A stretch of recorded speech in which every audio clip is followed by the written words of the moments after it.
Pai, do Filho e do Espírito Santo. Amém. Vinde, Espírito Santo, vinde por meio da poderosa intercessão do Imaculado Coração de Maria, vossa amadíssima esposa. Vinde, Espírito Santo, vinde por meio da poderosa intercessão do Imaculado Coração de Maria, vossa amadíssima esposa. Vinde, Espírito Santo, vinde por meio da poderosa intercessão do Imaculado Coração de Maria, vossa amadíssima esposa. São Miguel Arcanjo, defendei-nos no combate. Seja o nosso refúgio contra as maldades e ciladas do demônio. Ordene-me Deus, instantemente pedimos. E vós, príncipe da milícia celeste, pela virtude divina, precipitai no inferno a Satanás e a todos os espíritos malignos que andam pelo mundo procurando perder as almas. Amém. Jesus, eu confio em vós. Jesus, eu confio em vós. Jesus, eu confio em vós. Em nome do Pai, do Filho e do Espírito Santo. Amém. Então, gotemianos, agora nós vamos ver formação de cura interior, algo muito importante e muito interessante, que é o tema tratado sobre o pecado. O que é pecado?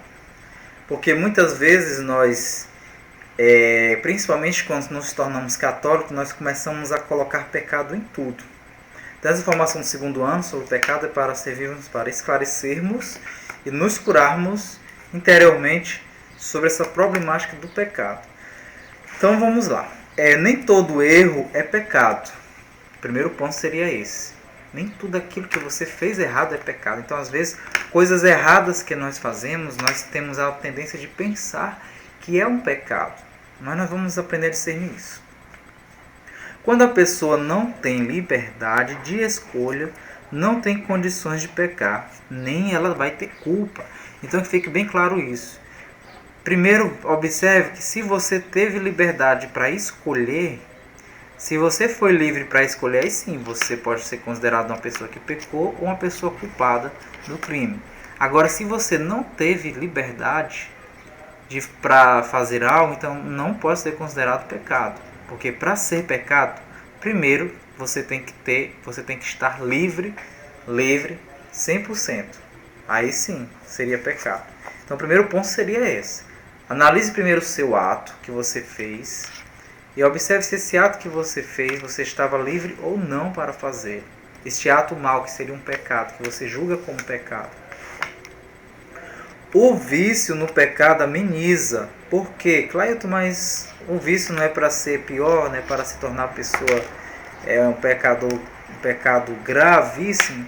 Porque o vício é algo que a pessoa faz, lembrando que nós estudamos sobre vício, formações de cura interior sobre vício, que foi importante, porque o vício, a pessoa, ela faz mecanicamente, ela faz sem pensar, ou seja, de certa forma, a pessoa nasceu com o vício, ela tem aquele costume, ou então ela adquiriu o vício, certo? Então, vamos dar um exemplo aqui do vício do fumo. O vício do fumo, você não nasce fumante. Você adquire este vício porque você aprende. E aí, se você já tem tendência para isso, aí você vai começar a criar algo compulsivo. E vai ser uma pessoa que vai começar a fumar sem perceber e sem se dar conta. Aí você, quando não perceber, está com um cigarro na boca. Porque é algo que você faz mecânico, e às vezes sem pensar, às vezes sem se auto-enxergar que você está fazendo aquilo ali. Entendeu? Então se torna um vício. Então, por isso que o pecado ele se torna ameno. Ou seja, ele se torna mais suave, porque você está fazendo aquilo de forma mecânica, involuntária. Ameniza a culpa da pessoa, mas ela é culpada desse pecado, porque deixou o vício dominar no início. Mas isso não vai querer dizer que porque você está num vício, que porque ele ameniza a tua culpa, ou seja, ele suaviza a tua culpa, não vai querer dizer que não é pecado. É pecado sim, o vício. Mas ele se torna mais ou menos suave. Ele é pecado por quê? Porque no início você deixou ele te dominar. Lá no começo você poderia não ter deixado ele te dominar, certo? Então vamos ver aqui bem rapidinho o que seria a culpa antes de entrarmos em pecado. Para a gente diferenciar a culpa do pecado, né? As coisas erradas. Então existe uma culpa depressiva. Dá um exemplo aqui de Pedro. Pedro e Judas, eles mostram que o sentimento de culpa causado pela negação e traição, cada um mostra um sentimento de culpa. Pedro se sentiu culpado porque negou Jesus, certo? culpa, sentimento de culpa não é pecado. Também é outro detalhe que você deve ter em mente, tomar muito cuidado com isso. Você está com sentimento de culpa, Pedro teve o sentimento de culpa, certo? E o Judas, apesar de ter traído Jesus, ele teve o sentimento também de culpa de ter traído. O que levou mais a ele a pecar foi porque ele se suicidou. Então aquele sentimento de culpa, ele ficou se culpando, e aí ao invés dele ter a humildade de pedir perdão, ele foi se suicidar. Como Pedro. Pedro, ele teve o sentimento de culpa de ter traído Jesus, mas ele se arrependeu, certo? E a gente sabe que Pedro se tornou um grande defensor de Jesus Cristo, tanto é que crucificaram ele de cabeça para baixo. Ao contrário de Judas, ele teve esse sentimento de culpa, só que ele não teve a humildade de pedir perdão. Aí onde começou a brotar a raiz do pecado, né? E aí levou ele ao suicídio. Então ele teve esse orgulho de não pedir o perdão. Então fique claro isso, que cada um possamos aqui discernir na sua vida o sentimento de culpa que você está tendo para você saber se é culpa ou se é pecado. Então vamos agora aqui ver com clareza o que seria pecado. Pecado é aquilo que vai contra a reta razão. Mas o que é a reta razão? Dizia São Clemente de Alexandria, né? O Clemente de Alexandria, ele dizia isso. Pecado vai contra a reta razão. Mas o que é a reta razão? Lembrando que nós estudamos os tipos de consciência: consciência farisaica, a consciência escrupulosa, a consciência laxa, a consciência... qual mais? Não lembro, né? São várias consciências. Só que existe uma consciência chamada consciência reta. Consciência reta, qual seria a consciência reta? Ela vai de acordo com o bem supremo. Quem é o bem supremo para nós? Deus. Então, o Clemente de Alexandria ele dizia isso. O pecado ele vai contra esta reta razão. Ou seja, ele vai contra o bem supremo. Então, o que seria então o pecado? É uma aversão ao bem. Você tem uma aversão ao bem. Clailton, mas o que eu faço, que as pessoas dizem que é pecado, para mim é o bem. Nós já estudamos formação sobre bem, eu não vou entrar em detalhe isso. Então, o bem é o bem e pronto, ponto final. Se você tem dúvida sobre o bem, veja a formação sobre o bem. Então, o pecado seria isso, você tem uma aversão sobre o bem. Deliberadamente, tem uma rejeição do bem, abrindo mão para trocar o bem absoluto pelos bens mundanos. Então, dizia Santo Agostinho. Então, a partir do momento em que você troca o bem absoluto, quem é o bem absoluto para nós, que nós estudamos, é Deus. E troca pelos bens mundanos, você vai estar pecando. Então é isso que você vai começar a fazer essa análise em você mesmo. Se você está pecando ou não, se você está trocando o bem absoluto, trocando Deus pelos bens mundanos. Não é errado, não é pecado você contemplar e admirar a natureza, né? Admirar o sol, admirar os animais, as plantas, as paisagens. Ter os seus bens materiais, isso não é errado, isso não se torna pecado. Mas a partir do momento em que eu começo a colocar o meu dinheiro como meu Deus, tem muitas pessoas que não conseguem sobreviver sem o dinheiro. Para ela o dinheiro é tudo. Se tirar o dinheiro é como se caísse, arrancasse o tapete. Tente você parar para pensar que se hoje você tivesse que ficar dependendo do próximo, se você não tivesse mais nenhum dinheiro na conta bancária, não tivesse nenhum emprego, se estivesse tendo que depender inteiramente do próximo. Pare para pensar, se você não tivesse o dinheiro hoje, como você iria procurar sobreviver? Você iria ficar o tempo todo preocupado, achando que precisa do dinheiro para fazer tudo, porque você está colocando o dinheiro como seu Deus. Por isso que Jesus Cristo, ele vai dizer para o jovem rico que chega lá perto dele. O jovem rico chega e diz: Senhor, eu cumpro todos os teus mandamentos. Quais são os 10 mandamentos? Eu amo a Deus sobre todas as coisas, faço caridade, pego minhas coisas materiais, dinheiro, dou para os pobres, faço cesta básica. Eu procuro não mentir para ninguém, não enganar o próximo, ser verdadeiro. Eu faço todas essas coisas, Senhor. Eu não roubo, eu não mato, não cometo adultério, sou fiel à minha esposa, dou o dízimo para minha missa todo domingo. Eu faço tudo isso, Jesus, Senhor. Agora me diz uma coisa, está faltando alguma coisa para mim poder ir para o teu reino? Para mim ir para o céu? O que me falta para ir para o céu? Que Jesus Cristo falou. Jesus, ele tirou o tapete do jovem rico. Como Jesus estivesse dizendo assim, olha, nada disso que você disse que faz vai servir se você não for capaz de pegar toda a sua riqueza e dar para os pobres e vir agora me seguir. Toda a riqueza. Imagine você hoje. Eu vou tomar como exemplo seu salário fixo que você recebe todo mês. Seu saláriozinho de todo mês que você tem, que é a sua segurança de vida. É ou não é a sua segurança de vida, o seu dinheiro? O nosso dinheiro hoje neste mundo é o que dá a nossa segurança de vida. Ele está sendo o nosso Deus. Eu estou mentindo? Estou enganado? Sem o dinheiro você praticamente não consegue atravessar uma rua porque você precisa do dinheiro para pagar um ônibus, para você pegar um ônibus. Você precisa do dinheiro se você tem um carro para botar o combustível no carro, na moto. Então você praticamente não anda na cidade se você não tiver o dinheiro. Se você não tiver o dinheiro, você vai passar fome. Você não vai poder fazer suas compras.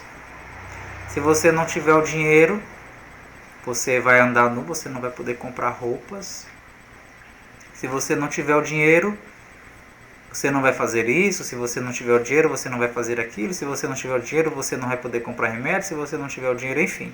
Se você não tiver o dinheiro, você vai fazer o que sem o dinheiro? E aí Jesus Cristo, se você parar para pensar assim, eu vou me imaginar por um instante, procure se imaginar agora por um instante você sem o seu dinheiro fixo todo mês que você recebe. É isso que Jesus estava dizendo para o jovem rico. Pega esse seu salário que você está recebendo agora todo mês e ao invés de ser para você, vai começar a distribuir ele para os pobres. É R$1.000 seu salário? Escolha 10 pobres. 10 pobres que se você for lá na casa dele e você for abrir lá a geladeira dele ou o armário, ele não tem nada para comer lá, está vazia a sua panela. Então pegue esses seus R$1.000 e vai escolher 10 pobres desses e dê R$100 para cada um. É isso que Jesus Cristo diz. Não adianta você cumprir tudo isso se você não pegar os seus bens todos e dar aos pobres. O nosso bem seria o dinheiro. O nosso bem de hoje é o quê?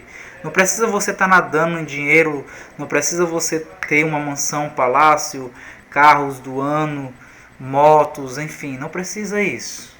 Televisões LCD de 30 polegadas, de 50 polegadas dentro de casa, no quarto, ar-condicionado, casa forrada, todo esse conforto, cama de luxo, não precisa isso. É somente o seu salário, nem que seja um salário mínimo. Pare para pensar isso. Se você fosse fazer igual Jesus disse para o jovem, esse jovem rico, pegue o seu salário, você faz tudo. Você diz que é uma pessoa que vai para a missa, que comunga, que reza o texto de casa todos os dias, participa da mesa da misericórdia. Agora pegue todo o seu salário, R$100 dele é um salário mínimo, R$880. Pegue R$100 e escolha 8 pessoas, 9 pessoas e dê R$100 para cada um e 80 para o último. E fique sem seu dinheiro. Aí você vai entrar no meu reino.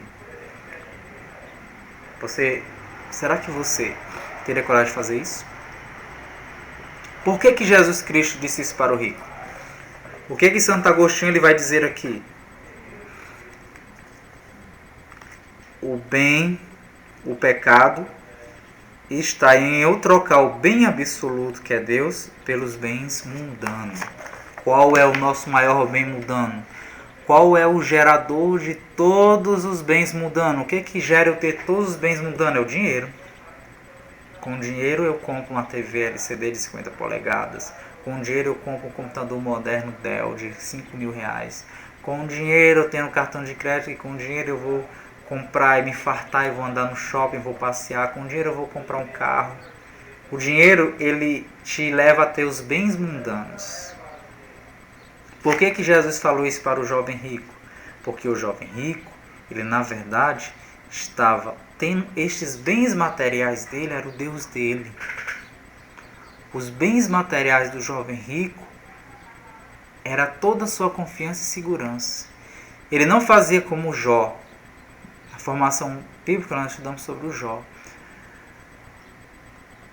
O Jó, ele era rico, mas Deus não mandou ele ficar pobre para ir para o reino, não. Mas porque Jó nunca colocou os seus bens materiais na frente. É isso que Santo Agostinho vai querer dizer a respeito do pecado. Eu estou dando exemplo do dinheiro somente, que é a avareza, o pecado da avareza. Até que ponto você está colocando o seu dinheiro na frente de Deus? Aí quando eu digo dinheiro, lembre-se, aí no dinheiro vai entrar a sua televisão que você compra, aí você compra uma televisão, e quando você compra uma televisão, você fica 24 horas todo dia assistindo televisão e não lembra de Deus. Aí você está começando a colocar o bem material, o bem mundano, no lugar de Deus. É isso está o cerne do pecado.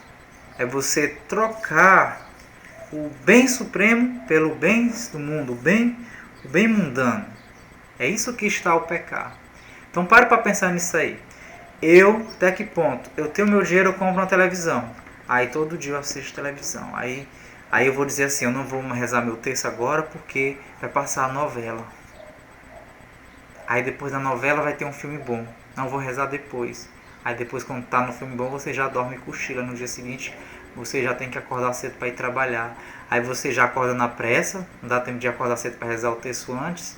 Não, eu tenho que fazer o café na pressa, eu tenho que ir para o trabalho, que eu estou atrasado. Se eu chegar atrasado, eu vou poder ser demitido e descontado do meu salário. Aí vai ser menos um dinheiro na minha carteira. Aí menos dinheiro quer dizer o quê? Que vai ter menos curtição para mim no final do mês. Esse dinheiro que vai vir descontado R$100 ou R$200 serviria para mim ir lá para o shopping passear, gastar, ou ir para o centro passear. Então até que ponto o teu bem material, teu bem mundano de modo geral, os bens do mundo, estão te afastando do bem supremo que é Deus? E nisso vai consistir o pecado. Rejeitar o bem absoluto, abrir mão do bem absoluto que é Deus pelos bens mundanos.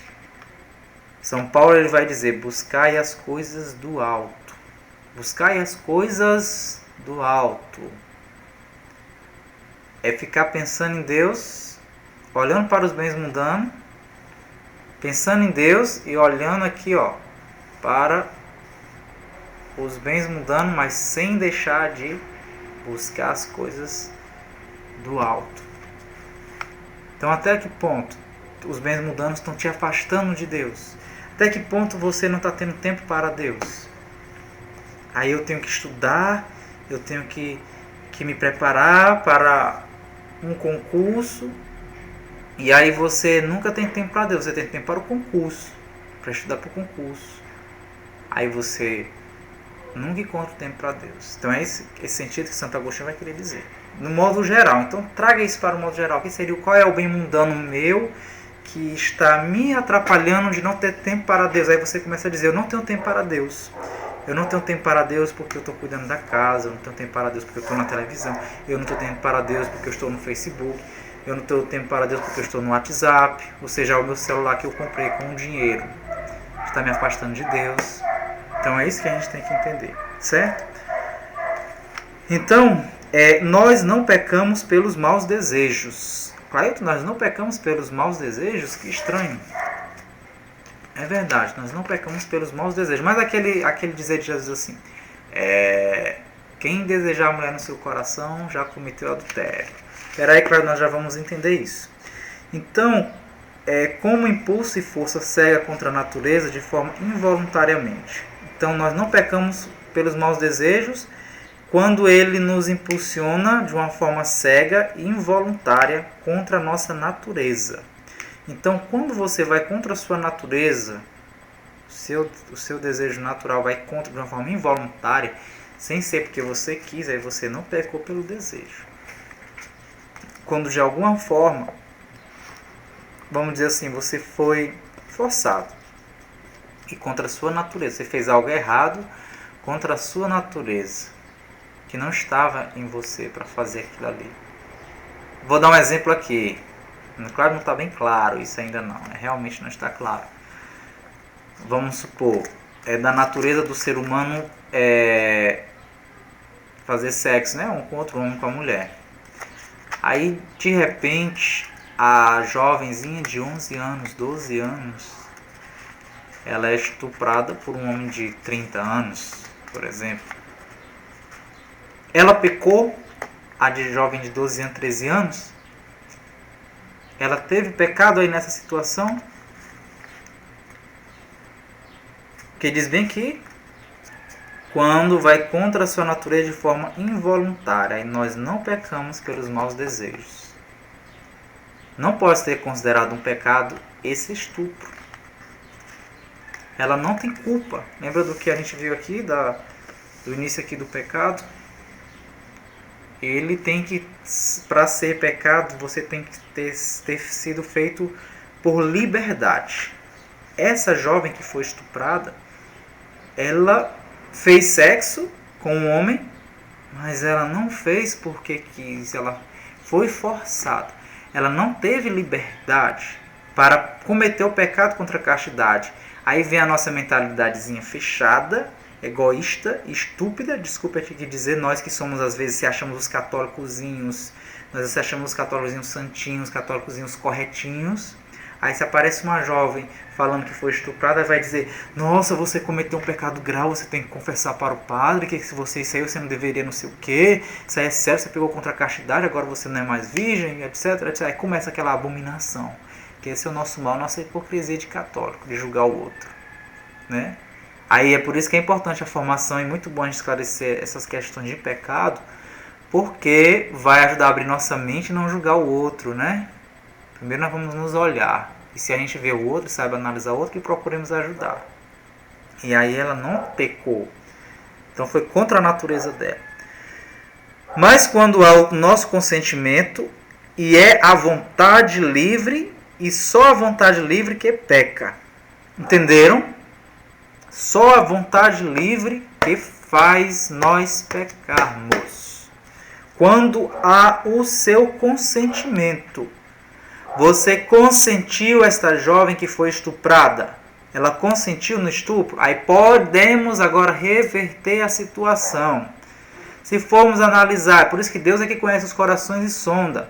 A jovem ela pode estar falando uma mentira dizendo que foi forçada, que foi estuprada com 12 anos.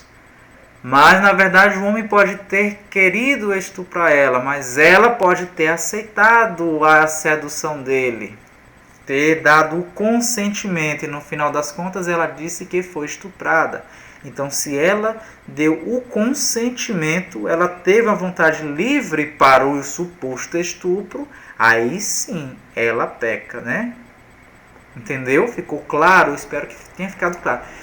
Tem que ter o seu consentimento. Você quis e você estava livre. Deus nos deu livre-arbítrio. A partir do momento que Deus nos deu livre-arbítrio, é no livre-arbítrio que nós fazemos nossas escolhas para o certo ou para o errado, para o bem ou para o mal. Então tem que haver o livre-arbítrio, ou seja, liberdade, vontade livre, consentimento. Você consentiu, eu quis, eu aceitei, é isso que eu quero. E eu estou livre para fazer isso. Aí sim você peca. Quando relativizamos o absoluto e absolutizamos o relativo, aí sim pecamos. Ou seja, que nós hoje estamos numa sociedade, nós até estudamos sobre isso aí já, sobre o bem e o mal, né? Às vezes a gente está tornando o bem relativo. Então tudo está se tornando relativo. Aí a gente começa a pecar. Porque a gente não consegue mais enxergar o bem absoluto. É relativo, tudo é relativo. Não tem bem absoluto, tudo é relativo. Tudo vai depender de mim, do meu gostar, isso está sendo agradável a mim. Então isso não é pecado. Se isso não é agradável a mim, Então, isso pode dizer que é um pecado, porque não é agradável a mim. O pecado não é o mal. Então, aqui a gente toma muito cuidado com relação a isso. Nós já vimos nessa formação sobre o bem isso aí. Foi esclarecido sobre a questão de que o bem você não pode relativizar. Ficar trocando o bem com o mal, certo? Então, da vontade é que procede o pecado da vida reta. Exemplo, quem se expõe ao pecado, à má vontade, olhar com má vontade, já é pecado. Lembra do desejo, do mau desejo? Então, se você já olhou com aquela má vontade, aí aquele desejo da mulher adúltera, que você já está com má vontade de possuí-la, de tê-la, aí sim, aquele desejo se tornou pecado. Então, os padres dizem que só desejar não é pecado. Agora, se houve uma má vontade no desejo, aí você começou a desejar aquela pessoa, possuir aquela pessoa ou aquele objeto da pessoa, você começou a ter inveja. Nós também vemos a formação de inveja, de que inveja é você ficar triste com o outro que está tendo algo de bom. Lembra disso? Que inveja é você ficar triste, você não fica alegre porque o outro está se dando bem na vida. Você fica triste. Você tem inveja e procura prejudicar o outro. Então, se eu começo a desejar aquele objeto do outro, tendo aquela inveja dele, aí eu fico criando aquela vontade, aquela má vontade com relação a ele, aí sim eu vou pecar. Então, precisamos evangelizar nossa vontade. Na má vontade já existe o pecado. Então, é só isso que você deve pensar. Houve uma má vontade, você estava com a má vontade de fazer aquilo ali. Então, tendo uma má vontade, já teve o pecado. Então temos que evangelizar a nossa vontade. Então o segredinho aqui está na vontade, para que a gente não peque. Trabalhemos a nossa vontade. Exercitemos a nossa vontade.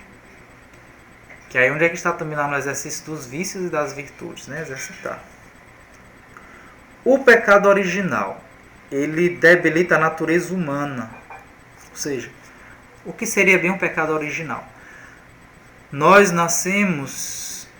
Todos nós nascemos com o pecado, nós herdamos o pecado.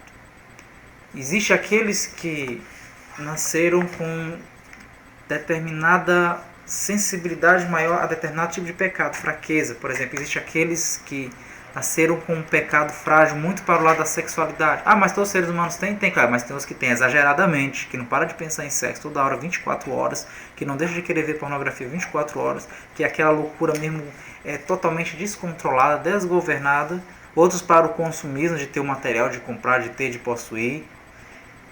Então, analisando os 7 pecados capitais, chama capitais porque originam os outros pecados, que os padres do deserto, os monges, os místicos da Igreja Católica analisando todos eles, cada um de nós podemos ter um deles com mais força, mais incidência. Existe o da gula. Então, o pecado original, ele deixa nós, seres humanos, frágeis. Então, vamos supor que, sem eu saber, eu tenho o pecado da gula. Eu tenho tendência de comer de forma descontrolada, que eu fico louco por comida, que eu não posso ver comida na minha frente, nem pensar em comida, que eu já dou um jeito de arrumar comida, não é que eu vou ter que vender uma coisa minha se eu não tiver dinheiro para comer, para comprar alguma coisa para mim, porque eu tenho que analisar, será que eu tenho esta gula lá na minha raiz? Então, às vezes, a gula foi a minha fragilidade que eu herdei, na verdade foi a gula, maior do que o pecado, vamos assim dizer, da avareza, do dinheiro. Eu herdei a gula. E aí é isso que eu tenho que descobrir, queridos irmãos, que aí se torna o seu vício. Para você se libertar, você tem que descobrir qual é a origem, qual é aquele pecado que mais fica te assediando. É a gula? É a luxúria do sexo? É do dinheiro, do ter, da avareza, do poder, dos bens materiais, a avareza? É o orgulho? É a inveja? Então você tem que fazer uma análise. É a preguiça, né? O pecado da preguiça, que é terrível esse também, né? O pecado da preguiça. Então você tem que fazer essa sua análise e ver até que ponto, onde é que está a sua raiz. Então por isso que o pecado original, ele debilita a sua natureza, né? A natureza humana, ela carrega a consequência do pecado original. E isso tendemos ao mal, ofuscando o bem. Pecado original não tributa responsabilidade pessoal, e sim tributa referência. Acaba o pecado se tornando frustração. Então, cada pecado é uma ofensa frontal a Deus. Então, fiquemos claros, o pecado, o que ele é? Ele é uma ofensa a Deus,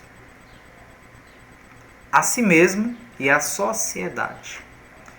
Por isso que nós estudamos lá sobre a consciência reta, que a consciência reta é aquela consciência que vai fazer o bem ele vai ser um bem para todos, vai ser o bem para Deus, para si mesmo e para a sociedade. Por isso que quando a gente entra na questão do aborto, se é correto ou não, se é pecado ou não, porque o aborto, se nós colocarmos no âmbito de Deus, já ofende a Deus, pronto, então já é pecado. Porque ofendeu a Deus, pode não ofender a sociedade pode aprovar, pode não ofender a mulher que aborta, mas ofende a Deus e ofende também ao feto, né? Você não sabe se ele ia querer ser abortado ou não, você perguntou para ele se ele vai querer ser abortado ou não. Então é isso. Então vamos concluir aqui. O pecado ele não faz parte do querigma cristão, do anúncio, ou seja, o pecado ele não está na vida do cristão, não era para estar, né? O importante é evangelizar onde tem o pecado. O evangelho tem a solução. Então, para isso temos os nossos ensinamentos que Deus deixou e os 10 mandamentos, para que a gente possa solucionar o nosso problema de pecado. Nós temos a nossa direção, ou seja, é a nossa bula, né? A nossa, que vai mostrar o nosso norte, né? Bússola, perdão, nossa bússola, é bula não, é bússola. A nossa bússola que vai mostrar o nosso norte, vai estar apontando para o norte. Então quem peca não caminha. Então pare para observar uma pessoa que peca, ela não caminha. Vou dar um exemplo bem claro e óbvio do preguiçoso. Preguiçoso não quer fazer nada.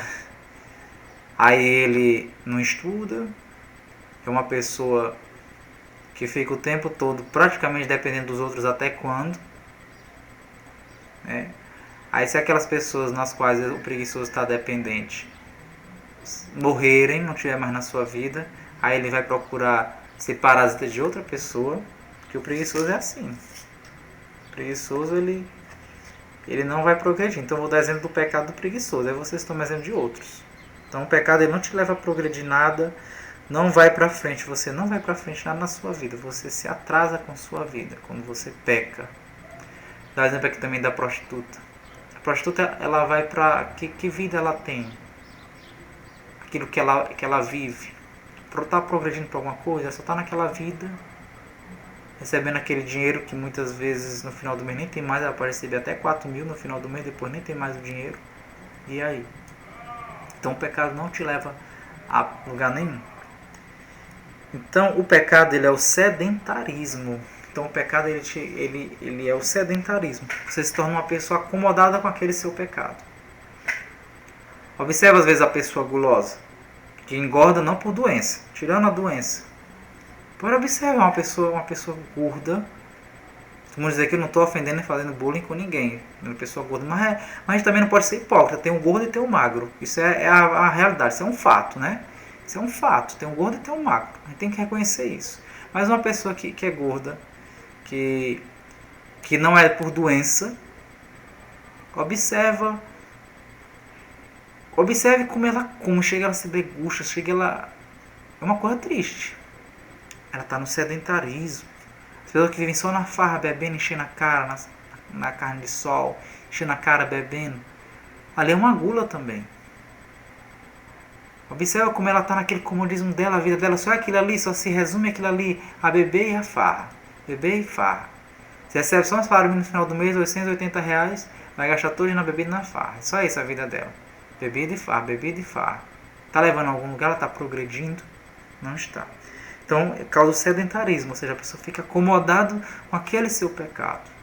Você não quer mais sair dele. Pronto, tá bom, pronto. Aqui tá ótimo. Então, conversão é aceitar um pouquinho da esperança. Então, converter. Então, você converter, você vai ter aquela esperança. Eu quero sair disso, dessa.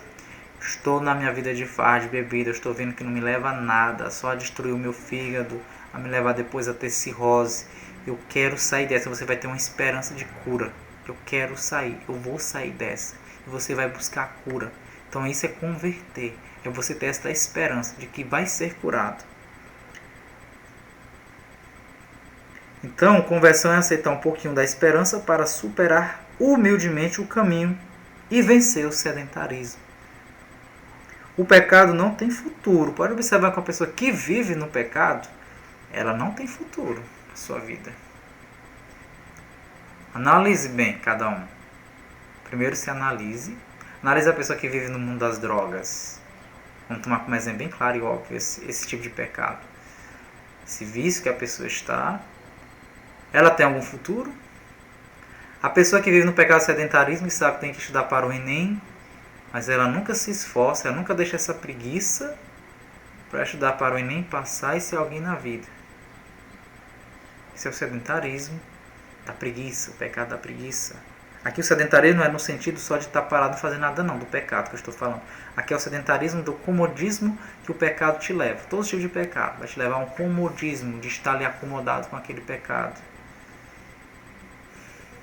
Então ele não tem futuro. Então a pessoa que vai estudar para o Enem, acomodado ali na sua vida. Se passar bem, eu vou fazer o Enem. Se não passar, amém. Ou seja, você está pecando a preguiça. E isso não vai te dar futuro nenhum. Você não vai evoluir. O pior é crescer para Deus, né? Por isso deve lutar desde já contra ele. Então, se você vê que tem essa preguiça, eu estou tomando um exemplo aqui da preguiça, né? Que é mais evidente, de não estudar para o Enem. E aí você tá vendo que não vai te dar futuro isso, aí você passa a lutar contra. Não, que é isso, desde já eu vou começar a estudar, eu vou pegar no meu livro, nem que seja todo dia 1 hora, e vou estudar para o Enem.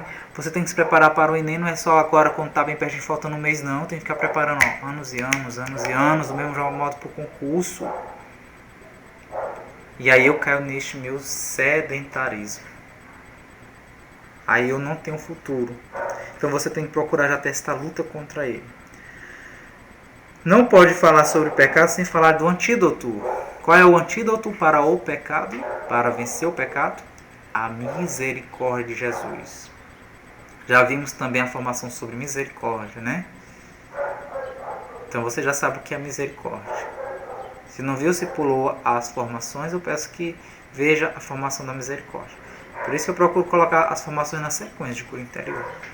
Que aí você vai saber o que é misericórdia. Porque aqui eu não vou explicar o que é misericórdia. O vídeo foi de, acho que, 20 minutos sobre a misericórdia. Então a misericórdia é um antídoto divino. Não existe vida moral sem conflitos e sem combate. Só para a gente finalizar. Não existe vida moral. Lembrando também o que é moral. Você deve ser uma pessoa moralista. Moralista não é o perfeccionista. Moralista é aquele que procura uma vida de santidade. Eu também não vou explicar o que é moralista, porque nas formações sobre lei já expliquei com clareza o que é isso. Então você tem que ficar claro de que você não vai ter vida moral, você não vai ter uma vida de santidade se você não tiver seus conflitos e combate. Ou seja, se você não passar a enxergar que você está em pecado e que você tem que sair deste pecado. Que você tem que entrar num combate com uma pessoa que tem que estudar para o Enem, mas ela vive a sua situação de preguiça, de que não quer estudar, mas fica só na televisão, fica só no WhatsApp, fica só no Facebook, mas sabendo que tem que se preparar para o Enem, mas não faz. Ou seja, então essa pessoa que vive nesse pecado da preguiça, nesse sedentarismo da preguiça, ela vai ter que ver assim, poxa vida, eu vou entrar agora no meu combate, no meu conflito. Aí você entra no conflito, eu vou deixar de diminuir o WhatsApp para poder estudar. Então isso seria um combate, seria um conflito que você vai ter com você mesmo. Então é isso, confrontar contra o pecado. Você vai entrar nesse conflito, nesse combate. Você vai dizer, olha, hoje eu não vou ver o WhatsApp, hoje eu vou tirar mais tempo para estudar para o Enem. Então é isso. Não tem como você ter uma vida de santidade, uma vida moral, se você não procurar combater contra o seu pecado. Se você não entrar mesmo no conflito, porque é um conflito que você vai entrar. Agora, tomar muito cuidado que não é você se tornar uma pessoa neurótica, certo? Não é você se tornar uma pessoa impressionada e bitolada. O pecado, você enxergar o seu pecado, não é você depois ficar agora o tempo todo, ai meu Deus do céu, e agora? E aí eu estou em pecado grave. Se eu não fizer isso, você tem que tomar muito cuidado com isso. É você ser uma pessoa madura o suficiente Vamos supor, da pessoa que está com preguiça não ficar agora o tempo todo. Rito Cláudio falou da preguiça, agora não sei o que, eu tenho que estudar para o Enem, não sei o que, então. Aí você vai ficar a vida inteira, 24 horas, agora enfurnado no livro estudando para o Enem. Aí você não vai sair para o lazer, para se divertir, para passear, porque você vai ficar o tempo todo estudando para o Enem. Não, eu tenho que ficar aqui o tempo todo estudando para o Enem, porque o Cláudio falou na formação lá de cura interior que a preguiça, ela é um pecado. Pecado terrível, é o sedentarismo. E eu realmente estava na preguiça. Aí você não vai nem mais abrir o WhatsApp, você não vai mais abrir Facebook, você não vai mais ver e-mail, você não vai ver mais computador, porque eu tenho que ficar estudando aqui enquanto eu não passar para o Enem, não posso ver essas coisas, porque foi isso que o Cláudio falou na formação. Então você se torna uma pessoa neurótica. Então não é isso. Então essas formações sobre pecado tem que te esclarecer, te levar a lutar. Lutar contra o pecado é isso, o combate. Não é criar não é você ficar neurótico com relação ao pecado. É você saber equilibrar. Lembra que a gente falou bem aqui do equilíbrio? É você ser uma pessoa equilibrada. O pecado, ele te desequilibra. Então você tem que entrar nessa tua harmonia, neste equilíbrio. Então o que eu vou fazer e o que eu não vou fazer? Como que eu devo proceder? Então eu espero, gotemianos, que estas formações aqui sobre o pecado ajude-nos a esclarecer e não nos fazermos pessoas neuróticas e pessoas que vê pecado em tudo, entender aqui bem o que seria pecado. Eu espero que tenha ficado claro. Se não, pelo amor de Deus, esse é um tema muito complexo e muito sério em relação à nossa visão de católico, para a gente não ficar se autocondenando ou se auto-julgando, criando essa neurose ou ficar culpando os outros. Se ficou alguma dúvida, por favor, mande alguma pergunta no Facebook, ou escreva uma cartinha para mim, faça uma cartinha, envie uma mensagem lá no e-mail para mim, porque eu não quero ver ninguém ficando neurótico. Se eu descobrir que alguém que viu essa formação bem aqui sobre o pecado ficou neurótico, pode esperar que eu vou jogar um banho de água fria gelada, vou mergulhar lá no mar lá do Polo Norte e deixar congelado por um tempo. Se eu tiver notícia de que alguém ficou neurótico por causa dessa formação sobre o pecado, então o que tem que ficar é só claro, somente isso. Então até mais, se Deus quiser.